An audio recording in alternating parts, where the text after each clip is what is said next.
Hey y'all, happy Tuesday. So I want to pick back up today where we left off yesterday in Shoes of Peace.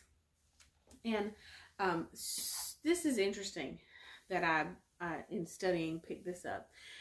One of the, and I'll show you because I have all of my books right here. This is my Thayer's Greek Dictionary, which I use all the time, and it's just full of information. But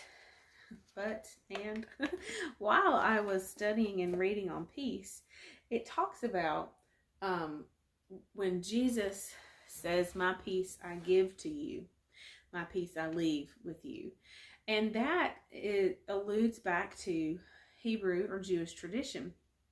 A lot of times in the Old Testament, and we're going to read a couple of examples of Jesus doing this, even in the New Testament.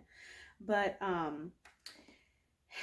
it is an allusion to the Jewish formula at leave taking. So when you would leave, Jewish tradition, when they would leave one's presence, they would say, go in peace, or shalom, or go to peace. And that is going towards a life of peace. And so I'm excited about digging into this and sharing this with you because it's part of the blessing, and that is the security, safety, prosperity, and felicity, or happiness, that they would tell one another when they were leaving. Because peace and harmony make and keep things prosperous. Those are all from the notes from the lexicon. And so this Hebrew farewell, this Jewish farewell, they're I hate to say ritual, but that's what it was, but there was so much depth to it. The ritual of saying shalom when people would leave is to bless them and to move them in a continuing direction of wholeness. And I, of course, love wholeness because that's what peace is. It is, and of course, when we are at peace with God, our relationship is whole again. There is nothing missing and nothing broken. And the same thing in Isaiah, it says, Isaiah 54, it's great shall be the peace of my children. Well, that is nothing missing, nothing broken. And just for side note information, that is a verse that my husband and I pray over our children every single night before we go to bed, that great is the peace of our children. Great is their mental peace, their mental stability, their physical peace, their physical well-being, having nothing missing and nothing broken, having all the necessary things, all the necessary parts in their entirety. Peace is wholeness.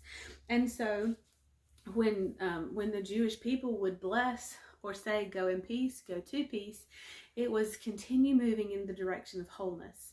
And I'm so thankful that when we become children of God, that is the direction that our life moves in from that point on, that we are continually moving in the direction of wholeness, and He is restoring us piece by piece, piece by piece, but literally piece by piece.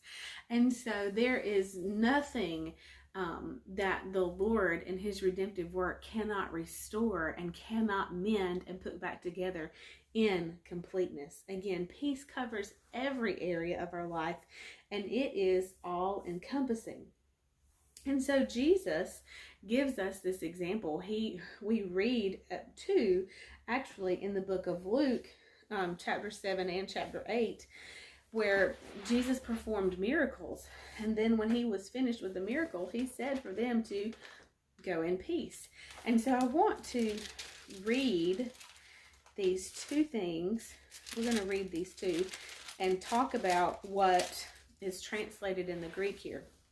Of course, we are at almost 5 minutes today, and I don't want to break up these stories where we hit in them tomorrow. So we're going to stop here just a little bit early, but we're going to dig in tomorrow, beginning in Luke chapter 7 with these accounts of Jesus' miracles. So I'll see you then. Bye, y'all.